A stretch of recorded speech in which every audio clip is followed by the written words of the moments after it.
अस्सलाम वालेकुम। आज आपके साथ बहुत ही परफेक्ट और बिल्कुल आसान और बिल्कुल बाजार जैसे गुलाब जामुन की रेसिपी शेयर करूंगी। गुलाब जामुन की ये रेसिपी मेरी फैमिली की सीक्रेट रेसिपी है और मुझे पूरा यकीन है कि आप लोगों को ये रेसिपी बहुत ज़्यादा पसंद आने वाली है। ये इंस्टेंट गुलाब जामुन मैंने अपनी मदर इन लॉ से सीखे हैं।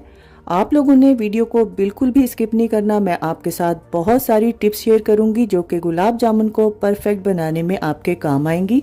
तो टाइम को बिना ज़ाया किए जल्दी से रेसिपी को स्टार्ट करते हैं। सबसे पहले हम गुलाब जामुन के लिए शीरा तैयार करेंगे, जिसके लिए आप लोगों ने सबसे पहले एक पैन में 2 कप पानी डालना है और इसमें आप लोगों ने 2 कप ही चीनी, जिसका वजन 450 ग्राम तक होना चाहिए, और इसमें हम 4 से 5 इलायची शामिल करेंगे और साथ ही हम यहाँ पर आधा टेबलस्पून फ्रेश लेमन का जूस शामिल करके इसको अच्छी तरह से मिक्स करेंगे। शीरे को आप लोगों ने 4 से 5 minute medium to high flame पर पकाना है और बीच बीच में आप लोगों ने इसको हिलाते रहना है। गुलाब जामुन का शीरा बनाना बहुत आसान है। इसको ना तो एक तार पे तैयार करेंगे और ना ही 2 तार पे। बस आप लोगों ने उंगली से चेक करना है, ये हल्का सा चिपचिपा हो और गाढ़ा सा महसूस हो तो आप लोगों ने फ्लेम को ऑफ कर देना है। अब हम यहाँ पर 2 कप सूखा दूध लेंगे, जिसका वजन 250 ग्राम तक होना चाहिए। साथ ही हम यहाँ पर 4 टेबलस्पून मैदा शामिल करेंगे, जिसका वजन 35 ग्राम तक होना चाहिए, और 2 टेबलस्पून हम इसमें सूजी शामिल करेंगे, जिसका वजन 20 ग्राम तक होना चाहिए, और आधी टीस्पून हम इसमें बेकिंग पाउडर शामिल करेंगे और 1/4 टीस्पून हम इसमें इलायची का पाउडर शामिल करेंगे। अब इन तमाम ड्राई चीज़ों को आप लोगों ने अच्छी तरह से मिक्स कर लेना है और इसमें 1.5 टेबलस्पून मीडियम पिघला हुआ देसी घी शामिल करेंगे, जिसका वजन 20 ग्राम तक होना चाहिए। अगर आप लोगों के पास देसी घी नहीं है तो आप लोग डालडा घी का भी इस्तेमाल कर सकते हैं। अब घी को भी आप लोगों ने ड्राई मिल्क के साथ अच्छी तरह से मिक्स कर लेना है। अब हम यहाँ पर 2 बड़े साइज के अंडे लेंगे और उनको अच्छी तरह से फेंट के इसमें शामिल करेंगे। याद रखिएगा कि फेंटे हुए अंडे आप लोगों ने एकदम से सारे नहीं डाल देने, बल्कि आप लोगों ने उसको आधा आधा करके इस्तेमाल करना है। और ख्याल रखिएगा कि अंडे आप लोगों ने रूम टेम्परेचर पे इस्तेमाल करने हैं। अगर आप लोगों को इलायची नहीं पसंद तो आप लोग इस रेसिपी में इलायची पाउडर को स्किप भी कर सकते हैं। अब बाकी का बचा हुआ अंडा भी इसमें शामिल करके हम लोग गुलाब जामुन के लिए एक सॉफ्ट सी डो तैयार कर लेंगे। यहाँ पर आप लोग एक बात को नोट कर लीजिए कि गुलाब जामुन की डो को आप लोगों ने कभी भी गूंदना नहीं है, बल्कि आप लोग इसको हाथ की मदद से सिर्फ मसलेंगे। इस डो को आप लोगों ने सिर्फ 1 मिनट तक मसलना है, या ज्यादा से ज्यादा आप लोग सिर्फ इसको 1.5 मिनट तक मसलेंगे। वीडियो में आप लोग देख सकते हैं कि गुलाब जामुन की डो कितनी सॉफ्ट है। आप लोगों ने भी बिल्कुल इसी तरह से इसको तैयार करना है और कवर करके सिर्फ 2 से 3 मिनट का आप लोगों ने इसको रेस्ट देना है। और अब आप लोगों ने जितने बड़े साइज के गुलाब जामुन रखने हैं, आप लोग उतने हिस्सों में इस डो को डिवाइड करेंगे और इन तमाम पीसेस को आप लोगों ने कवर करके रखना है। अब एक पोर्शन को आप लोगों ने अपनी हथेली पे रखना है और दूसरी हथेली से हल्का सा प्रेशर देते हुए इसको एक बॉल की शेप दे देनी है। गुलाब जामुन की इस बॉल को आप लोगों ने बिल्कुल क्रैकलेस तैयार करना है। इसमें ख्याल रखिएगा एक भी क्रैक नहीं होना चाहिए। गुलाब जामुन की ये रेसिपी इतनी परफेक्ट है कि जब आप लोगों ने बॉल्स तैयार करने हैं तो आप लोगों को अपने हाथों को ऑयल या घी की मदद से ग्रीस करने की बिल्कुल भी ज़रूरत नहीं है। इसी तरीके से आप लोगों ने तमाम गुलाब जामुन तैयार कर लेने हैं। अगर आप लोग 14 से 15 ग्राम का एक गुलाब जामुन का बॉल तैयार करेंगे तो आप लोगों के तकरीबन 21 से 22 गुलाब जामुन बनकर तैयार होंगे, और अगर आप लोग 12 से 13 ग्राम का एक बॉल तैयार करेंगे तो आप लोगों के 27 से 28 गुलाब जामुन तैयार होंगे। तैयार किए हुए बॉल्स को आप लोगों ने कवर करके रखना है। अब एक पैन में हम ऑयल को लो फ्लेम पर प्रीहीट कर लेंगे और इसमें एक छोटा सा बॉल डाल के चेक करेंगे। इसके गिर्द अगर छोटे छोटे बबल्स आ जाएं और ये ऊपर आ जाए तो समझ जाइएगा कि आपका तेल बिल्कुल परफेक्टली गर्म हो चुका है। अब हम इसमें एक एक करके बॉल्स डालेंगे और इनको नीचे चिपकने से बचाने के लिए किसी भी चम्मच या स्पैचुला की मदद से ऑयल को आप लोगों ने हल्के से हिलाते रहना है। पैन को आप लोगों ने बिल्कुल भी ओवर क्राउड नहीं करना। जैसे ही गुलाब जामुन ऊपर आ जाएं तो आप लोगों ने यहाँ पर फ्लेम को हल्का सा बढ़ा देना है और इसको मुसलसल हिलाते रहना है ताकि हर तरफ से एक जैसा कलर आए। गुलाब जामुन पे जब आपकी मर्जी के हिसाब से कलर आ जाए तब आप लोगों ने इनको निकाल लेना है और डायरेक्ट ही आप लोगों ने इसको शीरे में शामिल कर देना है। जब आप लोग गुलाब जामुन शीरे में शामिल करें तो शीरा आप लोगों का गर्म होना चाहिए, लेकिन फ्लेम ऑफ होनी चाहिए। मैंने यहाँ पर आधे गुलाब जामुन डार्क कलर में तैयार किए हैं और आधे जो हैं वो नॉर्मल कलर में तैयार किए हैं। गुलाब जामुन को आप लोगों ने कम से कम 2 घंटे के लिए शीरे में छोड़ना है ताकि ये अच्छे से शीरे को एब्जॉर्ब कर ले। वीडियो में आप लोग देख सकते हैं कि गुलाब जामुन हमारे किस कदर परफेक्ट बनकर तैयार हुए हैं और मैं यहाँ पर आपको गुलाब जामुन दबा कर दिखा रही हूँ कि ये किस कदर स्पंजी बनकर तैयार हुआ है और शीरा भी इसमें अच्छे से अब्जॉर्ब हो चुका है। अब तैयार किए हुए गुलाब जामुन को हम कटे हुए पिस्ते और चांदी के वर्क से गार्निश करेंगे। ये बिल्कुल ऑप्शनल है, अगर आप लोग लगाना चाहते हैं तो लगाएं, वरना आप लोग इसको स्किप भी कर सकते हैं। तो लीजिए, तैयार है हमारे बहुत ही परफेक्ट और बिल्कुल बाजार जैसे गुलाब जामुन, जो कि हम लोगों ने परफेक्ट रेसिपी के साथ तैयार किए हैं। वीडियो में आप लोग देख सकते हैं कि काला गुलाब जामुन भी कितना परफेक्ट बनकर तैयार हुआ है। ये आप लोगों की मर्जी है कि आप लोग काला गुलाब जामुन तैयार करना चाहते हैं कि सादा गुलाब जामुन। अब मैं आपको यहाँ पर एक गुलाब जामुन कट करके दिखाती हूँ कि गुलाब जामुन हमारा कितना सॉफ्ट बनकर तैयार हुआ है। वीडियो में आप लोग देख सकते हैं कि गुलाब जामुन अंदर से कितना स्पंजी है और इसके दरमियान में कोई भी गुठली नहीं है। जब आप लोग गुलाब जामुन को परफेक्ट टेम्परेचर पे फ्राई करेंगे तो आप लोगों के गुलाब जामुन के दरमियान में भी कोई भी गुठली नहीं होगी और ये बहुत ज़्यादा स्पंजी बनकर तैयार होंगे। यहाँ पर गुलाब जामुन बनाने के लिए कुछ टिप्स को नोट कर लीजिए कि गुलाब जामुन बनाते हुए आप लोगों ने बहुत ज़्यादा पुराने बेकिंग पाउडर का इस्तेमाल नहीं करना और गुलाब जामुन की बॉल्स को बना के भी आप लोगों ने बहुत ज़्यादा देर तक नहीं रखना, बल्कि मैं आपको यहाँ पे रिकमेंड करूँगी कि साथ साथ आप बॉल्स को बनाते जाएं और साथ साथ उसको फ्राइंग पैन में डालते जाएं। अगर आप लोग बॉल्स को बना के कुछ देर के लिए रख देंगे तो जब आप लोग उसको फ्राई करने लगेंगे तो उसमें बहुत ज़्यादा क्रैक्स आएंगे और गुलाब जामुन फट जाएंगे। रेसिपी पसंद आए तो वीडियो को ज़्यादा से ज़्यादा शेयर कर दीजिएगा और लाइक और कमेंट करना ना भूलिएगा। तो फ्रेंड्स, ट्राई समथिंग डिफरेंट। अपना बहुत सारा ख्याल रखिएगा, दुआओं में मुझे याद रखिएगा। अल्लाह हाफिज़। अस्सलाम वालेकुम। आज आपके साथ मैं बहुत ही ज़बरदस्त और परफेक्ट किस्म की मीठी टिक्कियों की रेसिपी शेयर करूंगी और इस मीठी टिक्कियों की रेसिपी को हम 3 मुख्तलिफ तरीकों से तैयार करेंगे और अगर आप इस रेसिपी को स्टेप बाय स्टेप फॉलो करेंगे तो आप लोगों की भी मीठी टिक्कियाँ बाहर से बहुत ज़्यादा खस्ता और अंदर से सॉफ्ट बनकर तैयार होंगी। वीडियो को आप लोगों ने बिल्कुल भी स्किप नहीं करना, मैं आपके साथ बहुत सारी टिप्स शेयर करूंगी, तो यहाँ पर टाइम को बिल्कुल ज़ाया नहीं करेंगे। चलिए जल्दी से रेसिपी स्टार्ट करते हैं। सबसे पहले हम यहाँ पर 2 कप मैदा लेंगे जिसका वजन 300 ग्राम तक होना चाहिए और 1 कप पिसी हुई चीनी लेंगे जिसका वजन 150 ग्राम तक होना चाहिए। आधा कप से थोड़ा कम हम यहाँ पर सूजी शामिल करेंगे जिसका वजन 75 ग्राम तक होना चाहिए और 2 टेबलस्पून पिसा हुआ नारियल शामिल करेंगे जिसका वजन 15 ग्राम तक होना चाहिए। 2 टेबलस्पून सूखा दूध शामिल करेंगे जिसका वजन 15 ग्राम तक होना चाहिए। 1 टीस्पून हम इलायची का पाउडर शामिल करेंगे और 3 टेबलस्पून हम इसमें सफ़ेद तिल का इस्तेमाल करेंगे। सफ़ेद तिल का वजन 25 ग्राम तक होना चाहिए। अब इन तमाम ड्राई चीज़ों को हाथ की मदद से अच्छी तरह से मिक्स कर लेंगे। अब इसमें हम 1/3 कप पिघला हुआ देसी घी शामिल करेंगे। यहाँ पर आप लोगों ने देसी घी को मुकम्मल तौर पर पिघला के ही शामिल करना है। अब घी को मैदे के साथ दोनों हाथों की मदद से मसल कर बिल्कुल उसी तरह से जिस तरह से हम समोसों का आटा तैयार करते हैं उसी तरह से मसलेंगे ताकि इसमें एक भी गुठली बाकी ना रहे। और फिर मैदे को आप लोगों ने मुट्ठी में दबाकर चेक करना है। अगर ये हाथ में शेप ले ले और हाथ लगाने से टूट जाए तो समझ जाइएगा कि आपकी मिक्सिंग बहुत अच्छे से हो चुकी है। अब हम इसमें आधा कप नीम गर्म दूध शामिल करके मैदे को अच्छी तरह से गूंद लेंगे। जब आप मैदे में दूध शामिल करें तो आप लोगों ने दूध और मैदे की हल्की सी एक स्लरी सी तैयार करनी है। जब स्लरी तैयार हो जाए तब आप लोग इसका आटा गूंदेंगे। यहाँ पर एक टिप नोट कर लीजिए कि ये जब स्टेप आप लोग करेंगे तो मीठी टिक्कियों का आटा बहुत ही स्मूथ बनकर तैयार होगा और उसमें एक भी गुठली नहीं बनेगी। मीठी टिक्कियों को तैयार करने के लिए हम लोग यहाँ पर आटा थोड़ा सख्त ही गूंदेंगे।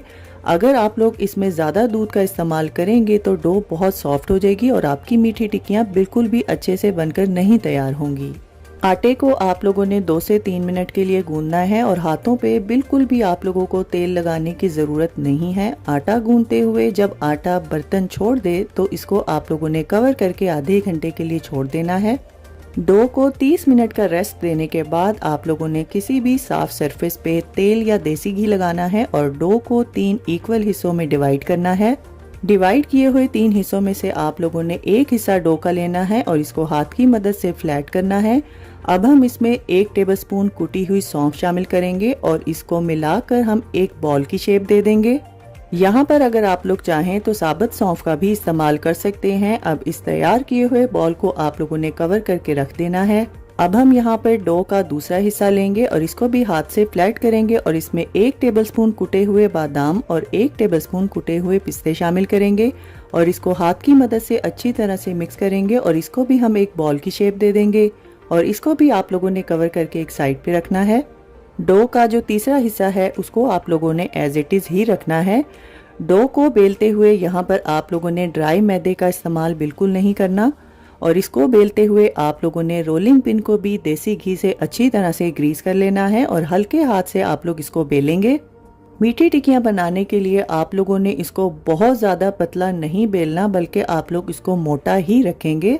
अब किसी भी शार्प किनारे वाले कटर या ढक्कन या ग्लास की मदद से आप लोग अपनी मर्जी के हिसाब से इसका साइज कट करेंगे और जो साइड पे एक्स्ट्रा डो है उसको उठा के आप लोगों ने दोबारा से बॉल की शेप देनी है और फिर से इसको बेल के आप लोगों ने अपनी मर्जी के हिसाब से इसको कट कर लेना है। अब इसी तरीके को फॉलो करते हुए आप लोगों ने तमाम टिक्कियाँ तैयार कर लेनी है। जैसे जैसे आप लोग टिक्कियाँ तैयार करेंगे वैसे वैसे आप लोगों ने इसको कवर करते रहना है। अगर आप लोग इसको कवर नहीं करेंगे तो फ्राई करते हुए इसमें बहुत सारे क्रैक्स आएंगे। अब मैं आपको करीब से दिखाती हूँ कि मीठी टिक्की की जो थिकनेस है वो कितनी होनी चाहिए। आप लोगों ने बिल्कुल इसी तरह से इतनी ही थिक टिक्की तैयार करनी है, ना तो इससे मोटी तैयार करेंगे और ना ही आप लोगों ने इससे ज़्यादा पतली तैयार करनी है। मैं जो रेसिपी आज आपके साथ शेयर कर रही हूँ इससे आप लोगों की 18 मीठी टिक्कियाँ आसानी से बनकर तैयार होंगी। अब हम यहाँ पर एक पैन में ऑयल को मीडियम फ्लेम पर प्री हीट करेंगे और इसमें एक एक करके टिक्कियाँ डालेंगे। जैसे ही आप लोग इसमें टिक्कियाँ डाल दें तब आप लोगों ने फ्लेम को मीडियम टू लो कर देना है।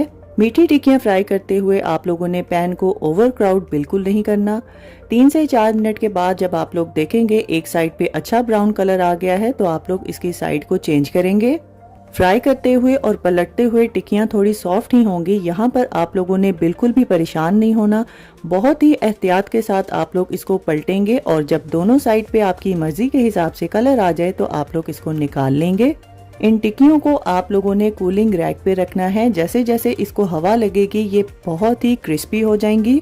इन टिक्कियों को तैयार करके आप लोग किसी भी एयर टाइट बॉक्स में रख कर 1 महीने तक स्टोर भी कर सकते हैं। अब मैं आपको यहाँ पर एक टिक्की तोड़ के दिखाती हूँ कि ये किस कदर खस्ता, क्रंची और क्रिस्पी बनकर तैयार हुई है।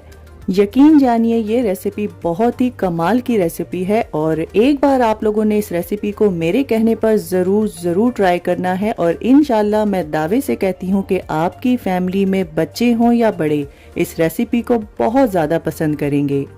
तो फ्रेंड्स, ट्राई समथिंग डिफरेंट। अपना बहुत सारा ख्याल रखिएगा, दुआओं में मुझे याद रखिएगा। अल्लाह हाफिज़।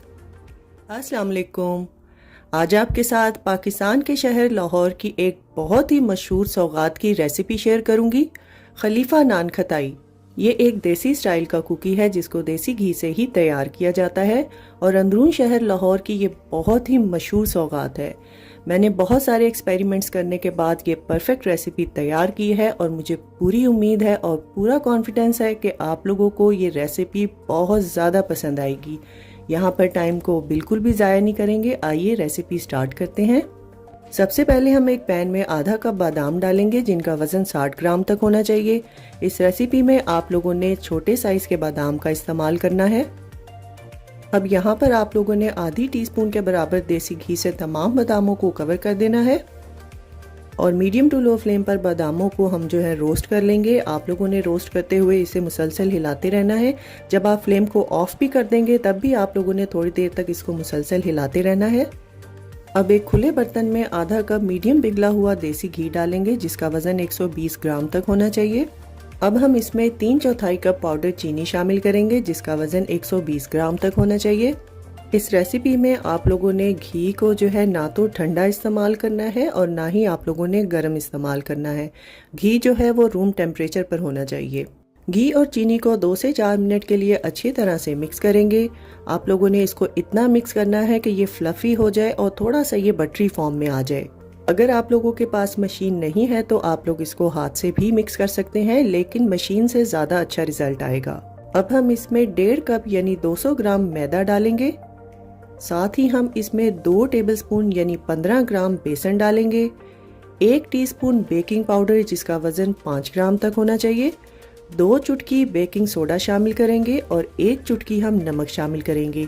साथ ही हम आधी टीस्पून इलायची का पाउडर शामिल करेंगे और इन तमाम चीज़ों को आप लोगों ने छान कर ही इस्तेमाल करना है। तमाम ड्राई अज्जा को शामिल करने के बाद अब आप लोगों ने यहाँ पर रोस्टेड बादाम जो कि ठंडा होने के लिए हम लोगों ने रखे थे वो शामिल करेंगे और इन तमाम चीज़ों को किसी भी चम्मच या स्पैचुला की मदद से अच्छी तरह से मिक्स कर लेंगे। तमाम चीज़ों को मिक्स करने के बाद इसकी शक्ल थोड़ी सी भुरभुरी सी होगी। आप लोगों ने इसको देखकर बिल्कुल भी परेशान नहीं होना। यहाँ पर अब हम इस मिक्सचर को हाथ की मदद से अच्छी तरह से मिक्स करेंगे। चूँकि हम लोगों ने इसमें देसी घी का इस्तेमाल किया है, जब हम लोग इसको हाथ से मिक्स करेंगे तो ये हाथ की गर्मी से हल्का हल्का पिघलना शुरू हो जाएगा और ये एक डो की फॉर्म में आना शुरू हो जाएगा। नान खताई की इस डो को आप लोगों ने गूंदना बिल्कुल भी नहीं है, जैसे आप लोगों को वीडियो में नज़र आ रहा है। आप लोगों ने इसी तरह से इसको मिक्स करना है। हथेली में अच्छी तरह से प्रेस कर करके इसको एक जान करना है और एक स्मूथ सा डो तैयार कर लेना है। वीडियो में आप लोग देख सकते हैं कि इसका टेक्सचर बिल्कुल इसी तरह से आप लोगों ने रखना है। इसको एक्स्ट्रा सॉफ्ट आप लोग बिल्कुल नहीं रखेंगे। डो को तैयार करके फ़ौरन से आप लोगों ने कुकी नहीं तैयार करने, बल्कि आप लोगों ने इसको कवर करके 1 घंटे का रेस्ट देना है। डो को तैयार करने के बाद डो का जो टोटल वेट है वो 510 ग्राम से लेके 515 के बीच में होगा। डो का थोड़ा सा हिस्सा लेंगे और उसको हाथ की मदद से हम प्रेस करेंगे। आप लोगों ने कुकी को बिल्कुल गोल शेप में नहीं तैयार करना, क्योंकि इसमें बहुत सारे बादाम इस्तेमाल किए हैं। ये गोल शेप में बनेगा भी नहीं। ये बिल्कुल रफ सी शेप में तैयार करेंगे और इसको आप लोगों ने बेकिंग ट्रे पे रखते जाना है और हाथ की मदद से हल्का सा प्रेस करना है। नान खताई को आप लोगों ने थोड़ा सा मोटा तैयार करना है और इसका वजन 40 से 42 ग्राम तक होना चाहिए। ना तो इससे कम होना चाहिए और ना ही इससे ज़्यादा होना चाहिए। अब हम यहाँ पर 1 अंडे की जर्दी लेंगे और इसमें आधा टेबलस्पून हम दूध शामिल करके इसको अच्छी तरह से मिक्स कर लेंगे। ओरिजिनल रेसिपी में अंडे की जर्दी का इस्तेमाल नहीं किया जाता। जब कमर्शियल लेवल पे नान खताई को तैयार किया जाता है तो इसको दूध की मदद से ऊपर से ब्रश किया जाता है। वीडियो को आप लोगों ने बिल्कुल स्किप नहीं करना। मैं आगे चल के आपको दूध से ब्रश की हुई नान खताई का रिजल्ट भी दिखाऊंगी। अंडे की जर्दी को आप लोगों ने बहुत ही पतली लेयर में ब्रश करना है। आप लोगों ने बहुत ज़्यादा इसका इस्तेमाल नहीं करना। अगर आप लोग अंडे की जर्दी का ज़्यादा इस्तेमाल करेंगे तो ये बह के नीचे की तरफ जाएगा और जब आप लोग इसको बेक करेंगे तो नान खताई नीचे की तरफ से ज़्यादा बेक हो जाएगी, यानी जल जाएगी और ये खाने में बिल्कुल भी अच्छी नहीं लगेगी। अब हम अवन को 300 फ़ारेनहाइट यानी 150 सेल्सियस पे प्री हीट करेंगे और नान खताई को 18 से 20 मिनट के लिए बेक करेंगे। और अगर आप लोग इसको बगैर ओवन के तैयार करना चाहते हैं तो आप लोगों ने एक बड़े साइज का पुराना बर्तन लेना है और इसको मीडियम टू लो फ्लेम पर प्री हीट कर लेना है और नान खताई को 20 से 25 मिनट के लिए आप लोग बेक करेंगे। तो देखा आप लोगों ने बगैर ओवन के भी हमारी नान खताई किस कदर परफेक्ट बनकर तैयार हुई है। नान खताई को आप लोगों ने पहले कूलिंग रैक पे मुकम्मल तौर पे ठंडा कर लेना है और इसके बाद आप लोग इसको सर्व करेंगे। नान खताई को ठंडा करना बहुत ज़रूरी है, तो आप लोगों ने इस स्टेप को बिल्कुल भी स्किप नहीं करना। वीडियो में आप लोग देख सकते हैं कि ओवन के साथ और बगैर ओवन के हमारे नान खताई किस कदर परफेक्ट और एक जैसी बनकर तैयार हुई है। अब मैं आपके साथ नान खताई के तमाम एक्सपेरिमेंट्स शेयर करूंगी। जो वीडियो में आप लोग देख रहे हैं ये सेम रेसिपी है, लेकिन यहाँ पर टेम्परेचर जो था वो 180 सेल्सियस था यानी 350 फ़ारेनहाइट था और इसके ऊपर मैंने दूध का ब्रश किया था और ये बहुत ज़्यादा सख्त हो गए थे और नीचे वाली साइड से नान खताई जल गई थी। अब जो नान खताई आप लोग देख रहे हैं ये भी सेम रेसिपी है और इसके ऊपर मैंने दूध से ब्रश किया था और इसको बगैर ओवन के तैयार किया था और ये बहुत ही परफेक्ट बनकर तैयार हुई थी। यानी अगर आप लोग अंडे की जर्दी नहीं इस्तेमाल करना चाहते तो आप लोग दूध के साथ भी इसको तैयार कर सकते हैं। ये जो आप लोग तीसरी नान खताई देख रहे हैं इसको मैंने सिर्फ मैदे के साथ तैयार किया था और टेम्परेचर को मैंने 150 सेल्सियस पर ही रखा था और ये ठंडा होने के बाद भी हाथों में टूट रही थी और खाने में इसका जो मैदे का टेस्ट है वो बहुत ज़्यादा आ रहा था। और अब जो आप लोग नान खताई देख रहे हैं ये ओरिजिनल खलीफा नान खताई है जो कि मैंने पाकिस्तान से मंगवाई थी और इसकी शेप आप लोग देख रहे हैं ये बिल्कुल रफ सी है और ये कितनी थिक है और इसमें बहुत ज़्यादा बादामों का इस्तेमाल हुआ है क्योंकि इन्होंने छोटे साइज़ के बादाम इस्तेमाल किए हैं। अगर आप लोग छोटे साइज़ के बादाम इस्तेमाल करेंगे तो आपकी नान खताई भी इसी तरह से तैयार होगी। अब मैं आपको ओवन में तैयार की गई खलीफा नान खताई करीब से दिखाऊंगी कि ये किस कदर परफेक्ट बनकर तैयार हुई है। वीडियो में आप लोग देख सकते हैं कि किस कदर परफेक्ट तरीके से ये दोनों साइड से बेक हुई है। अब मैं आपको बगैर ओवन नान खताई का भी रिजल्ट दिखाती हूँ। ओवन के बगैर नान खताई थोड़ा सा टाइम ज़्यादा ले लेती है, लेकिन अगर आप मुझसे पर्सनल ओपिनियन मांगेंगे तो मुझे ओवन से ज़्यादा बगैर ओवन का रिज़ल्ट बहुत ज़्यादा पसंद है। तो अब आपको मैं नान खताई तोड़ के दिखाती हूँ कि ये बिल्कुल भी सख्त नहीं है। जो असल नान खताई का टेक्सचर होता है ये बिल्कुल उसी तरह से तैयार हुई है। नान खताई को तैयार करके आप लोग किसी भी एयर टाइट बॉक्स में रख के 1 महीने तक इस्तेमाल कर सकते हैं। अगर आप लोग पाकिस्तान से बाहर हैं तो आप लोग अपने फ्रेंड्स एंड फैमिली को इम्प्रेस करने के लिए खलीफा नान खताई को एज ए गिफ्ट भी दे सकते हैं। अब आप लोगों ने भी इस रेसिपी को एक बार मेरे कहने पर ज़रूर ट्राई करना है और अपना फीडबैक मेरे साथ शेयर करना ना भूलिएगा।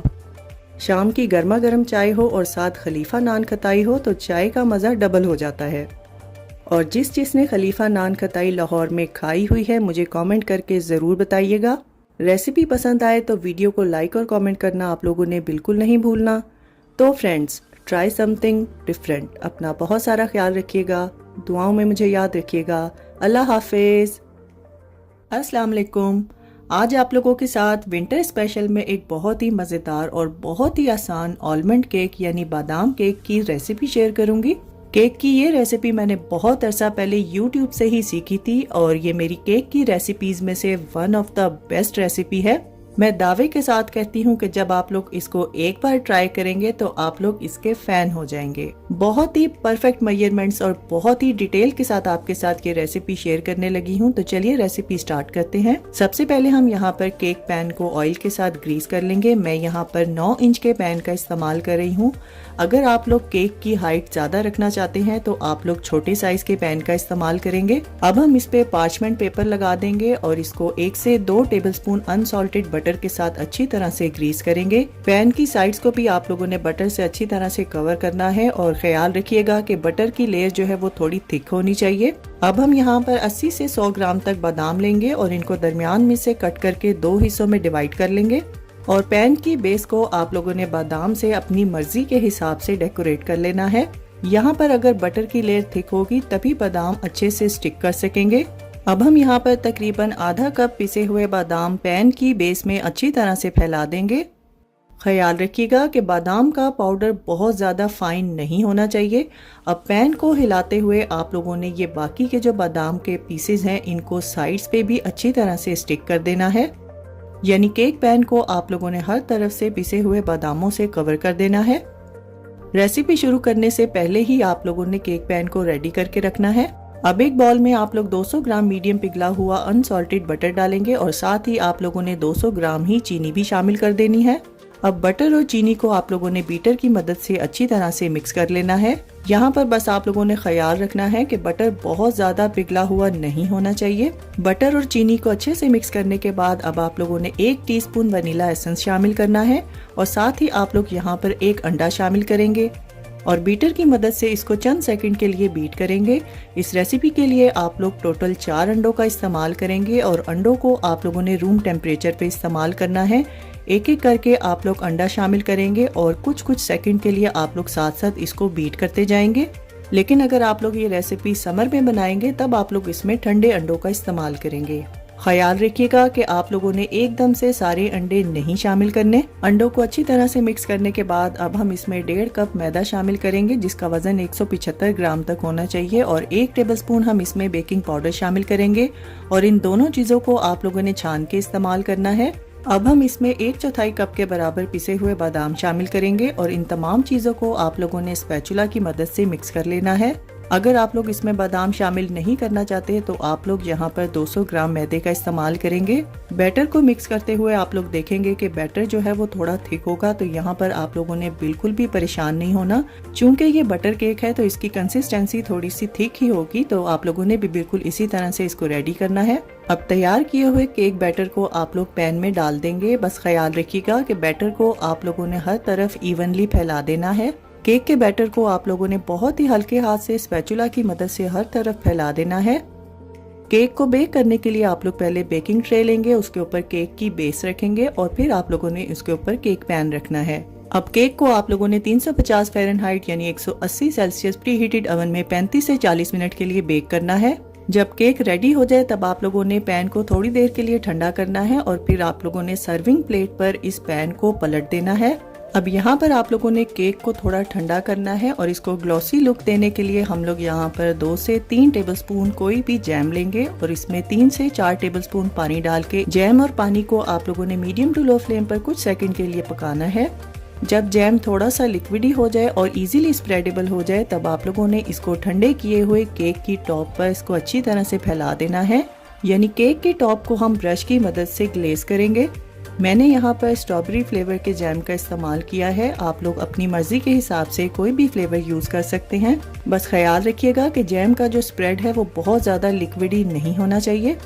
केक बेक करते हुए आप लोगों ने बेकिंग ट्रे में केक बेस का इस्तेमाल लाजमी करना है। जब आप लोग ये स्टेप करेंगे तो केक बेक करते हुए बादामों का बहुत ही परफेक्ट कलर आएगा, और अगर आप लोग उसके बगैर केक को बेक करेंगे तो ये बादाम जो हैं जल जाएंगे और केक की लुक खराब हो जाएगी। वीडियो में आप लोग देख सकते हैं कि केक हमारा किस कदर परफेक्ट बेक हुआ है और ये कितना सॉफ्ट और स्पंजी बनकर तैयार हुआ है। और इस केक को तैयार करके आप लोग फ्रिज में ना रखिएगा, चूंकि इसमें बटर का इस्तेमाल किया गया है, तो अगर आप लोग इसको फ्रिज में रखेंगे तो ये सख्त हो जाएगा। इस रेसिपी को आप लोगों ने इन सर्दियों में ज़रूर ट्राई करना है और इंशाल्लाह मुझे पूरी उम्मीद है कि ये केक की रेसिपी आप लोगों को बहुत ज़्यादा पसंद आएगी। रेसिपी पसंद आए तो वीडियो को लाइक और कमेंट करना ना भूलिएगा। तो फ्रेंड्स, ट्राई समथिंग डिफरेंट। अपना बहुत सारा ख्याल रखिएगा, दुआओं में मुझे याद रखिएगा। अल्लाह हाफिज।